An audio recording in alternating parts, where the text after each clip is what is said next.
Эрдэнэтэй асуудал бол энд бол байж уушлаа. Бид нэг юм хэлж. Энд дээр намайг харьяал хамаагүй шүү. Би шулуухан байна. Дарга зэрэг хайцаа хамаагүй шүү. Би энэ асуудал дээр энэ хоёрыг мартна. Тэгээд юу болдгийг үзэндээ ард түмэн дээр ард түмэнтэй дэрэгдэ сөрөг хүчнтэй гэдгээ битгий мартаараа гэж би энэ их хурлын чуулганы анх дугаар хуралдааны нээлтээр хэлсэн иймэрхүү юм бодож л хэлсэн. Тэр их холын олон юм дотор агуулсан үг шүү. Эрдэнэлэг гэж би яриад байгаа. Энэ хүн дангаараа юм хийж чадахгүй. Жалууч хүн байна, тэ? Гинт гарч ирсэн, шинж орж ирсэн. Олон жил дуулаад байгаа нэр. Энэ их талын өндөр хэмжээний дэмжлэгтэй байж л ийм юм хий. Ийм юм хий. Энэ бол миний анхаарлыг жишээн дээр зэрэгээр татчих. Өчигдөр би хэвлэлийн хурал хийсэн чинь 2 сайд харах шиг татчихлаа. Зүгээр л мэдээлэл гаргахгүй байна. Мэдээлэл гаргахгүй байх тухай харах шиг татж явна гэж үү? Тэ даалгавар авчихгүй юм гаргаж болохгүй гэж. Саармагжуулах юмнууд хийгдээд байна. Тэгээд би засгийн газарт санал тавиад Эрдэнэтийг буцааж аваач гэдэг байгаа. 3 томтод ярьж ижил юм болно шүү дээ хаа. Тааж нарийн яруу сөрөг хүчнтэй ч ярих. Тэгэхгүй бол юм бужигнаад байна үстэй. Тэр наадах чинь бол өндөр дээд түвшний оролцоотойгоор хийгдсэн ажиллагаа. Сүүлд нь тэр элдв юм орж ирэхэд нөгдөөгөө засгийн газрын хуралдуулаад шийдвэр гаргаад дараа нь сайн мэдээ гэж ард түмэн цацаад их хурлын удирдлага нь хамгаалаад явсан биз дээ. Мөбөц? Тэр чин цаанаа юу яриад байна вэ гэхээр урдчилж энэ бүх юмаа тохирчоод төгснийхаа дагуу юмаа хийчихэд ирсэн гэсэн үг. Гэсэн үг. Одоо энэ засгийн газар энэ булхаал хоёрыг тасн зогсоохын байлгүй дээ гэж би найдаад байгаа шүү дээ. Сая зүгээр нөгөө засгийн газар байгуулна, бүтц батлуулна, төсвийн татгал хэлэлцэн, мөрийн хөтөлбөрөөр батлуулна гэдэг. Тэгээд нэг элдв томилгоонууд гээд мянган шидийн ажилтнууд байлаа л да. Энээс шалтгаалаад зүгээр жаахан шалгалт хийх ажиллагаанд сунж ирсэн тал бий. Тал бий. Тэгтээ дэд ажлын хэсэг гэж гарсан засгийн газар дээр. Тэр дэд ажлын хэсэгт бол ажил саатуулаад байх шалтгаан бас байхгүй. Би тэднэртэй уулзсан. Тэгээ байдлын сонсоод байхад бол нөгөө тал нь ерөөс харьцахгүй. Тоохгүй байгаа юм байлаа. Засгийн газраас том болчихсон. Зүгээр л тоохгүй. Манай цагтаа тагнуул одоо тэр ажлын хэсэг мэсэг үлээс асуудал байхгүй. Ер нь шулуухан гэх юм бол хууль гэнэлтийн байгууллага ажиллаа хийх ёстой ажилдаа наадах чинь. Энэ авилгатай тэмцэх газар прокурор иймэрхүү юмыг шалгадаг хяндаг газар байна да. Эднэр энэ Эрдэнэтийн лоббер хүчрийг олох ёстой юм шүү. Олж чадах хэсгийг би мэдэхгүй. Би ямар энэ байгууллагуудыг толгойж байгаа биш. Гарцаагүй шалгах юм баримтууд гарч ирээд шүү дээ. Тэгэхээр одоо ирэх хурж байгаа намын гагуусаа ганц хуульчтай нэг шүү дээ. Одоо таны үгийг сонсон доо. Тэгээд миний үгнээс хүч илүү хүчтэй мөнгө гэж нэг юм байна. Таатал. Сүлжээ гэж нэг юм байна. Би ч улаан хатуу юмд гард ирсэн хүн шүү дээ. Гадаадын тагнуул уултлал гэж цоллууллаа хүртэл юмд гард ирсэн хүн шүү дээ. Гэтэ энийн шиг юм байлаар юм би үзээгүй шүү. Энэ бол байлаар. Гэхдээ тэр Эрдэнэт гэдэг чинь хамтарсан үйлдвэрлэл дээ. Улсын хурлаар батлагдсан дүрмтэй. Аль нэг тал нь өөрт ногдох хувиа зарж болно. Тэгвэл нөгөө талынхаа зөвшөөрөл авдаг. Тал гэдэг нь засгийн газар. Улсын засгийн газар, Монголын засгийн газар. Энэ засгийн газрын ямар ч шийдвэр гараагүй байхад л хуваараа давхиж очоод 2 жил хойд айлтал хэл зэрэг хийсэн гэж тэр урхан гэдэг хүн хэлсэндээ худалдаа хөгжлийн банкны тэргүүн дэд захирал гэж явд юм байл. Амир гоц.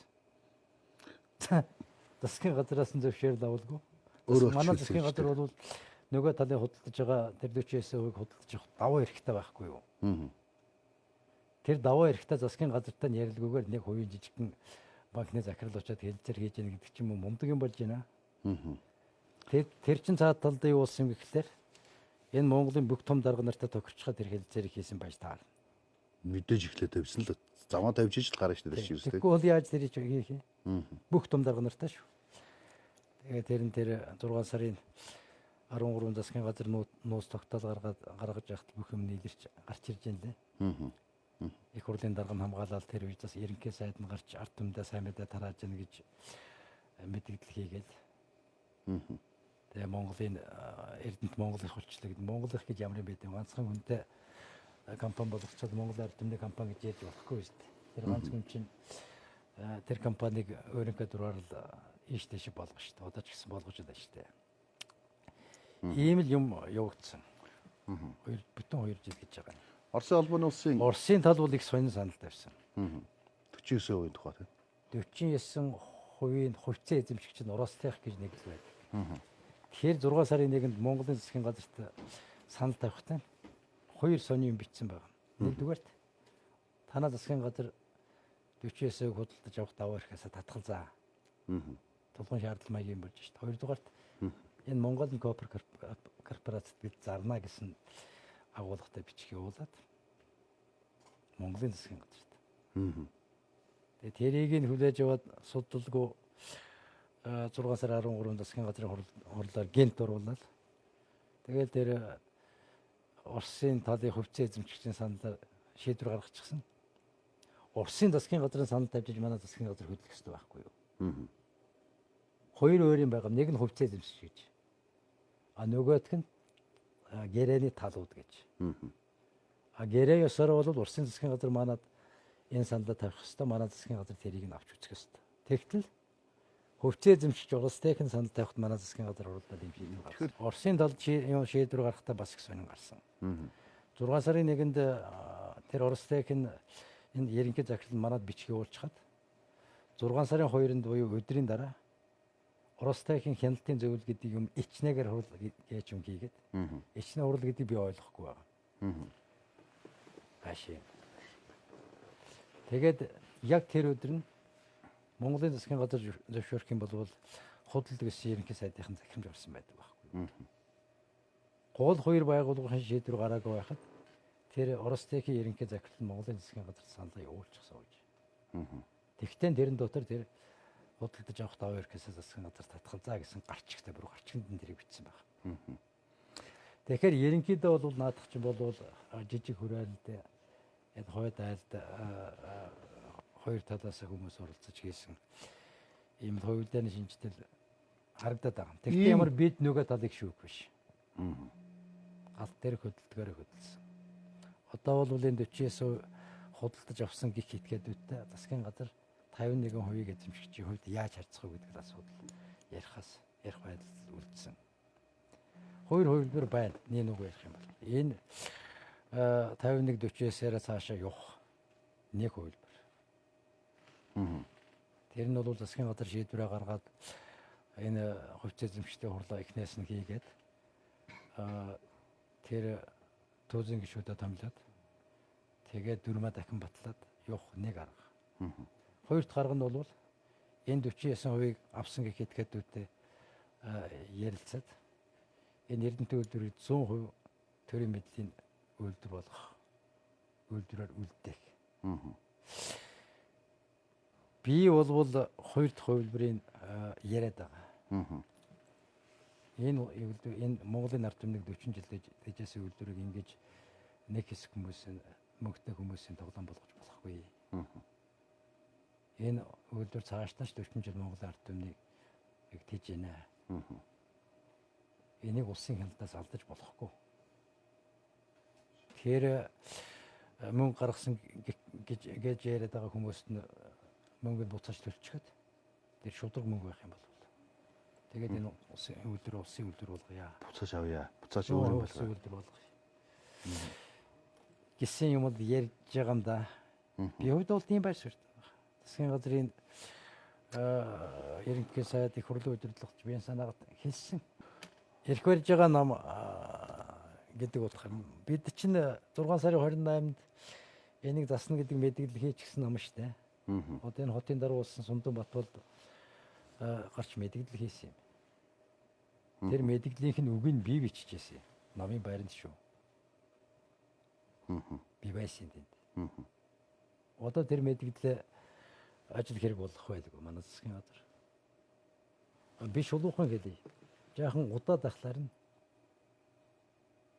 сөүлд нь одоо жаахан төвчээр барагдлаа гэх юм аашаа. Би өчигдөр мэдээлэл хийсэн. Тэг одоо 8 сарын 5-нд засгийн газар тэр 5 саяын бүрэлдэхүүн ажлын хэсгийн дүнгээ танилцуулах ёстой юм. Ерөнхий сайдын захирамжинд зааснаар. Одоо 10 сарын 5 болох гэж байгаа юм шүү дээ. 2 сар өнгөрч байгаа юм шүү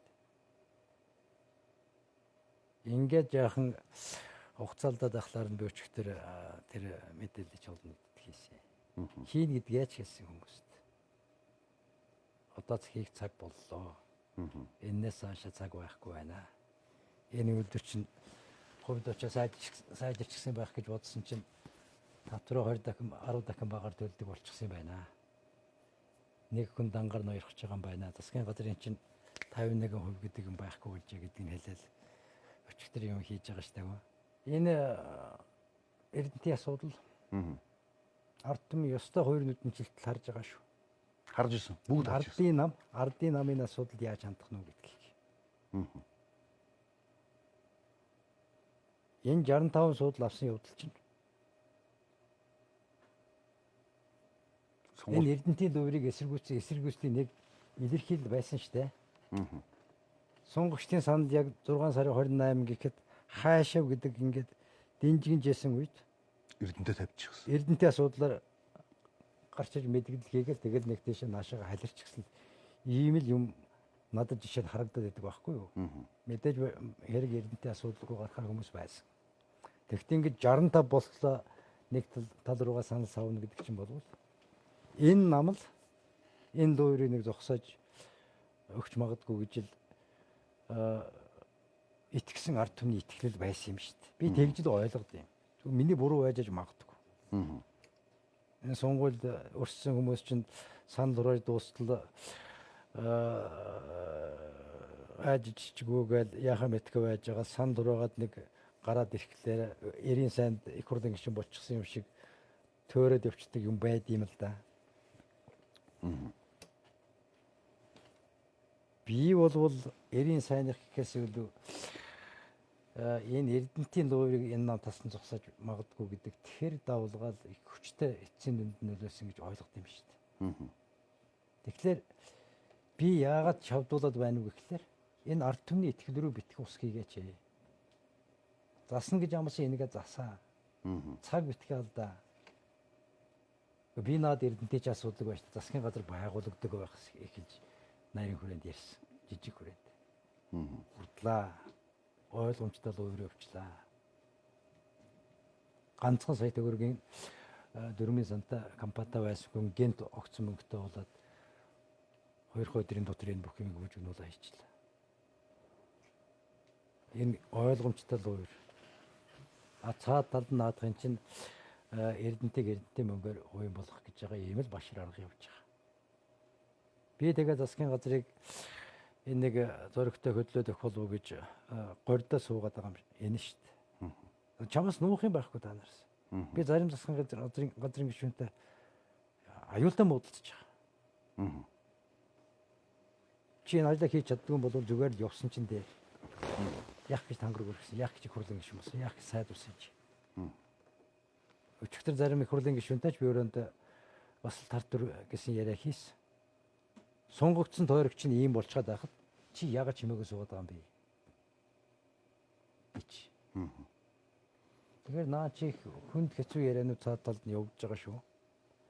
Энэ эрдэнэт гэдэг чинь байна шүү дээ. Яг нарийн ярих юм бол Монгол хүн болгоны өөрийн амны өвч болчихсон хэд байхгүй юу?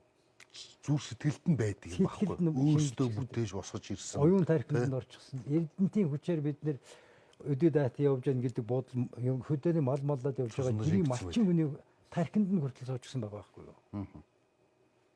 Тэгээ би жишээ наад эрдэнтийн чинь ариун дагш юм гэж ойлгодог байхгүй юу? Энэ ард түмний зүрх сэтгэлийг эзэмсэн цорын ганц үйлдвэр. Энийг яахлаар энэ хэдэн хулгал уурын аргаар мөнгөтэй болсон юмс ингэж шунаж ингэж дайрч хувийн болох гэдэг байгаад би ойлгохгүй байгаа.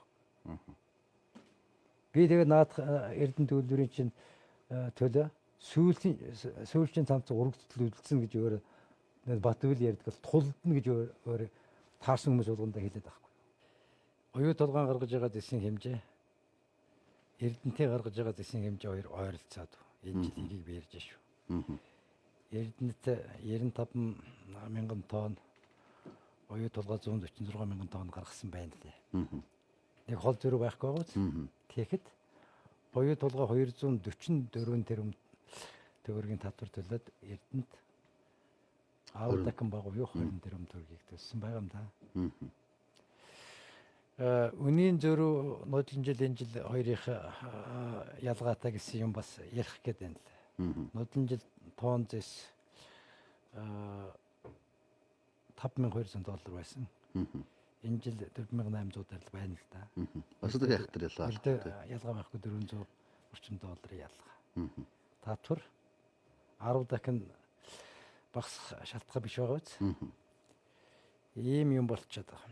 Би энэ яриад байгаа юм бол дандаа баримттай засгийн газрын шалгалтад явцад авагдсан баримттай тулгуурлаж би юм яриад байгаа юм шүү. Баримтгүй юм дотор нэгч байхгүй. Цаашдаа гэрхийн тухайд би засгийн газар саналаа хөргөөч гэсэн. Энэ Эрдэнэт үйлдвэрийг буцааж аваа л гэдэг энгийн санаа.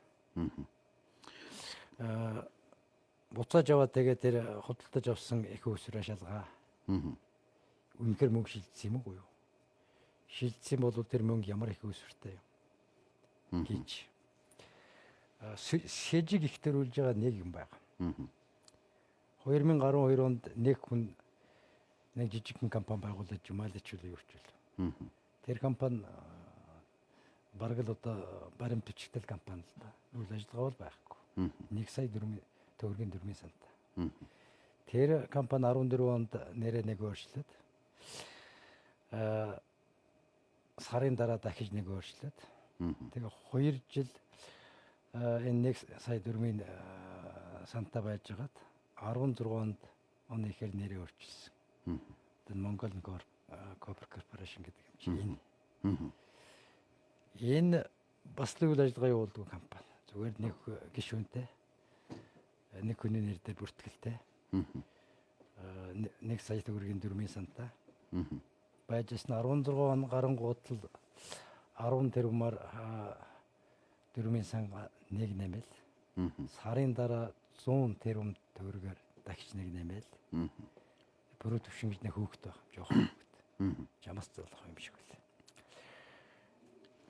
Тэгжэл гентик мөнгөтэй болчихсон. Тэр мөнгөн тэр хүний нэр дээр Улаанбаатар банкнд байжсэн гэдэг. Яахлаараач гэнт тийм их мөнгөтэй болчтой. Тийм ээ. Тэгж 16 оны ихээр 12 тэрбумаар нэг удаа 100 тэрбумаар нэг удаа 4 сан хийнэмэт.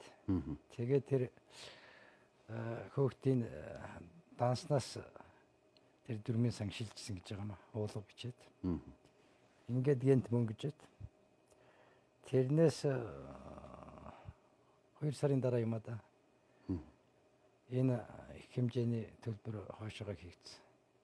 200 саяын худалдаа хуулийн банкнаас зээлээр авч шилжүүлсэн 200-ын өрийн хөрөнгөөр төлсөн төлбөр хийсэн гэж л тэр худалдаа хуулийн охин 6 сарын 29-нд телевизээр ярьсанд орохдоо мэдээлэл хийсэн л дээ. 213 сая доллар нэг удаа шилжсэн, 182 сая доллар нэг удаа шилжсэн байд юм байл.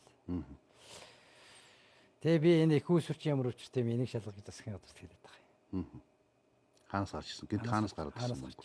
Тэр хүн 1 сая 4 сантаа 1 сая 4 сантаа байж хагаад яахлаараа нэг өдрийн дотор 100 тэрбумаар нэмэгдтий. Ямар гэж чин эд шидийн наж ахын үйл ажиллагаа эрхлээд ийм их хэмжээний мөнгө болчихдээ. Нэг ийм асуудал. Ерөнхий том дүнгээр нь харах юм бол тэр Эрдэнэ гэдэг хүний хүн чинь худалдаа хуулийн банкны төөцийн дараа Улаанбаатар банкны төөцийн дараа бүх мөнгө тэндээс гарсан байдаг.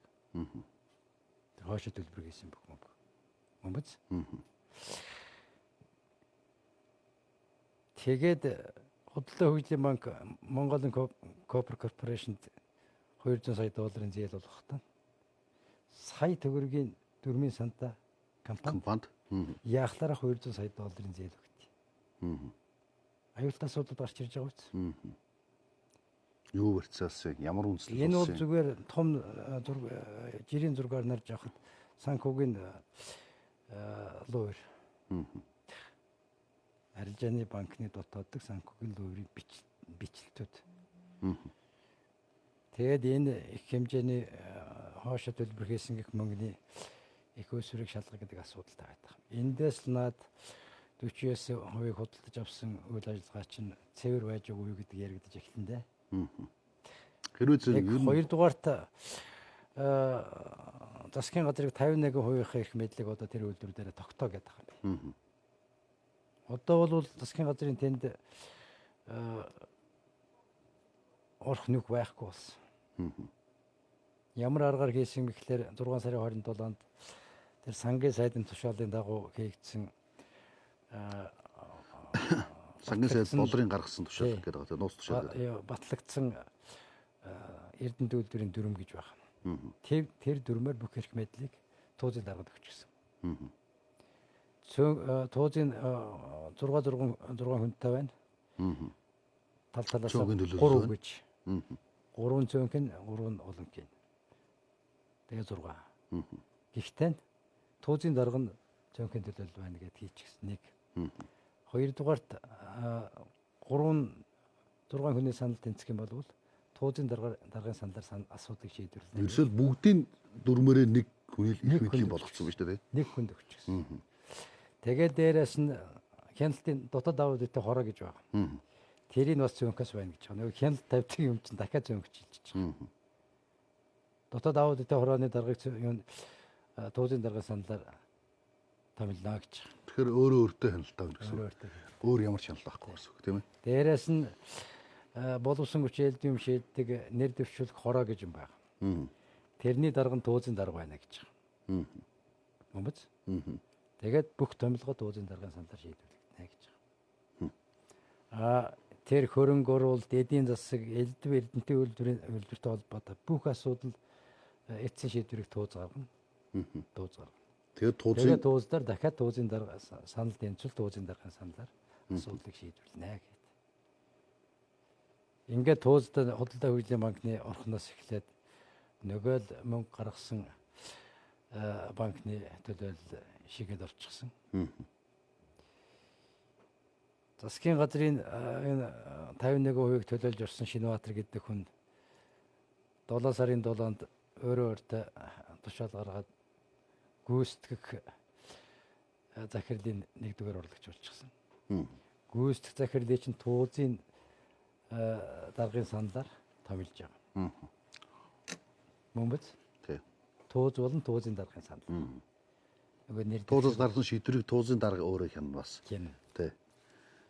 Тэгэхээр одоо бол Эрдэнэт нэг л эзэнтэй болсон. Тэр орхоноос эхлээд бүх хүмүүсийн Эрдэнэт гэдэг хүн бариад авчихсан мөнгөөрөө дамжуулаад.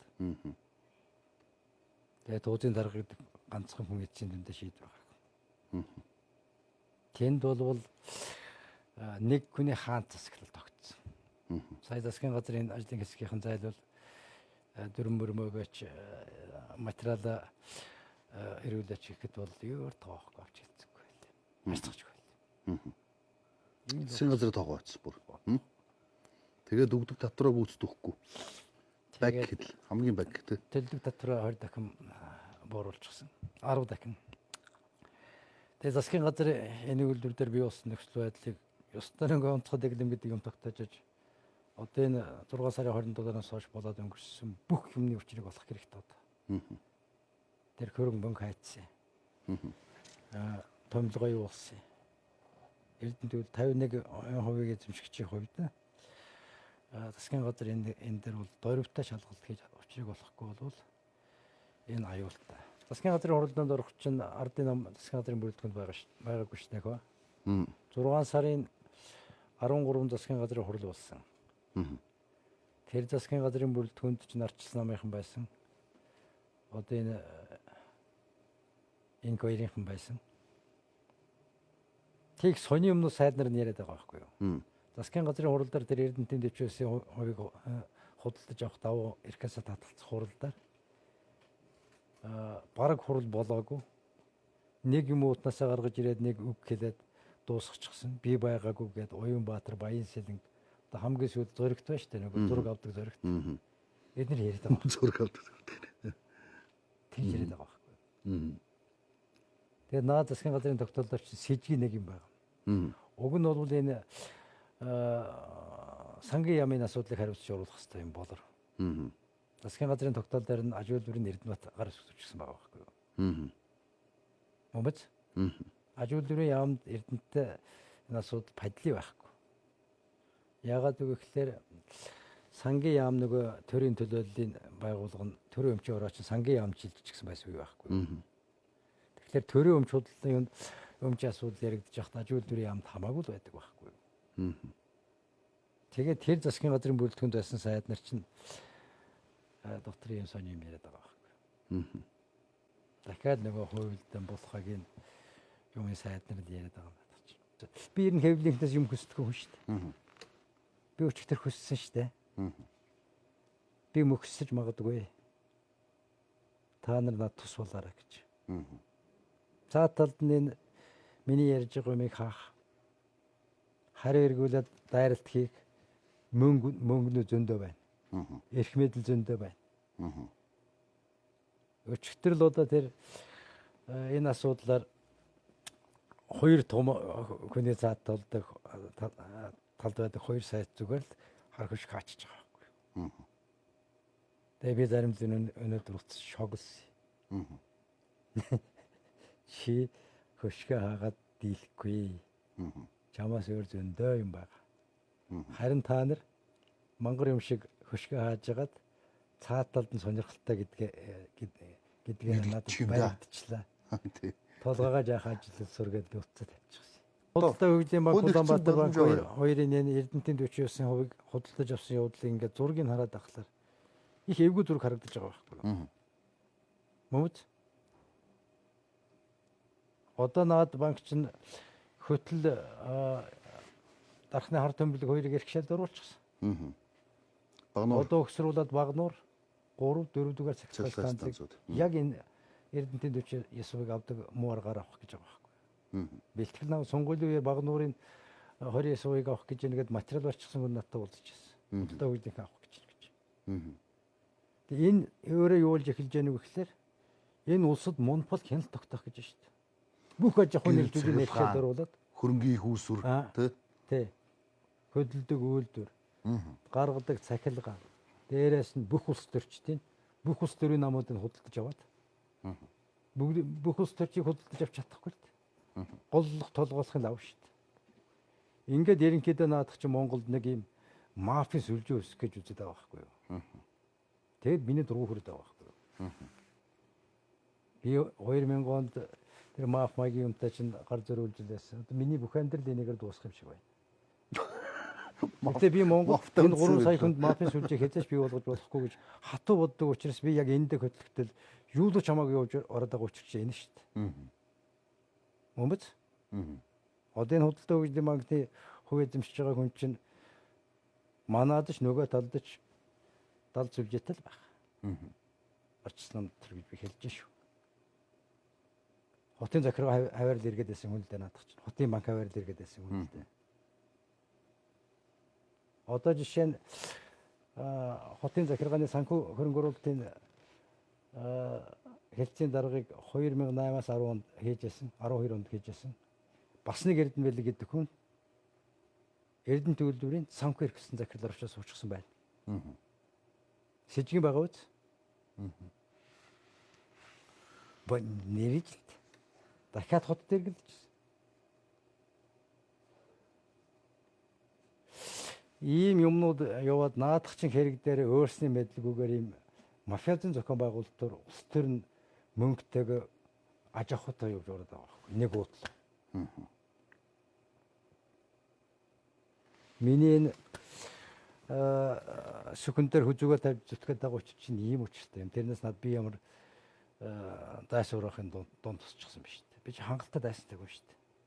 Үннийг хэлэх юм бол. Нямд орж амбицлж байгаа маа. Сөрөг асуулт асууя л да. Нямд орж амбицлж байгаа маа. Засгийн газар байгуулсны дараа хангалттай олон бялуу хуваасан. За. Бялуунаас нямд орж шингээс нь татгалцсан. Тэгэхээр татгалцсан бялуунасаа татгалцсан хүн одоо Эрдэнэт гэрээс үл чинь цааталт нь маш том өөр сонирхол байна л гэж яриад байна л да. Сулхангийн асуучид буруу юм болов. Би төмөр замыг ярьж эхэлж байхдаа юунд амбицлж байсан. Ястай юу ч Ерөнхийлөгчд амбицлж амбицлж байсан уу? Гүү. Гүү. Эрх мэдлүүр амбицлж байсан уу? Ахны нэвтрүүлгээс та хоёр хийж Яг тэрнтэй адилхан би эдэнтэй над ямар ч амбиц байхгүй. Би зүгээр л энэ Монголын ард түмний зүрхэн Чингисийн нүүлдвэрийг луйвчтын алдчих юмсан гэдэг тийм л ганц л мөрөөдөл надад байна. Яахлаараа нэг хэсэг нь ингэж хагартлаа баяжид нэг хэсэг нь ядуу амьдраад сууж явах хэрэгтэй. Яахлаараа энэ ард түмнийг 3 сая ард түмнийг тэжээжсэн ганц үйлдвэрийг нэг гарын 5 хурууд багтах этгээдүүд нийлж ягаад энийг луурдах гээд байгаа юм бэ? Ийм байж болохгүй шүү дээ. 5 хүний гэрвэл цатгалан амьдарч бусд нь ядуу амьдрах хэрэгтэй юм Монголд. Тэр 49% Монголд энэ компани зарах ёстой байсан бол оруулж ирээд дуудлах худалдаагаар зарчих нь яасан юм. Мөн биз? Үн хүргээд Орсуудыг л татгалцахаар хүртэл нь ойлголдож чадна гэдэг л бол за ойлголцсон ч байд юм уу яасан ч байд юм уу. Тэр их л том уртгаар их л том гараа энэ. Би чамд хэлээд байна шүү дээ. 3 том даргын 70 дэмжлэгийг авсан үйл ажиллагаа наадах чинь. Аюулгүй зөвлөлийн 3 гишүүний. Үнсэн аюулгүй зөвлөлийн. Тэгэхгүй бол наад Эрдэнэвэлэг гэдэг жижигхэн гүн чи юу ч хийж чадахгүй. Би надад ийм хамгаалалт байна гэж тооцсон учраас тэр Оросд явуулсан бүх үйл ажиллагаа энд ирээд хийсэн бүх үйл ажиллагаа чинь яг энэ дэмжлэг дээр суурилж явагдсан. Ойлгож байна уу? Одоо ч гэсэн тэр хүнд энэ шинээр хөрөгчд намайг хамгаална гэдэг ийм ямар нэгэн итгэл байна. Итгэлийн юм байна. Байна. Байгаа учраас ингээд галзуураад байна гэж би хараад байгаа. Би иймэрхүү юмыг бол шүү дээ. Сэтгэлийн хөөрлөөр юм уу? Албан тушаалын шунал юм уу? Мөнгөний шуналд хөтлөгдөж ярьдгүй маа. Надад зүгээр л зурган тэгж харагдаж байгаа маа. Би цаад урчхийн ерөнхийд нь гадарлаад байгаа маа. Гадарж байгаа учраас ийм яриад байгаа маа. Би чамд хэллээ шүү дээ. Энэ асуудлаар би нанд захирахдаггүй, даргад захирахдаггүй гэж. Би ноцтой юм ярьж шүү.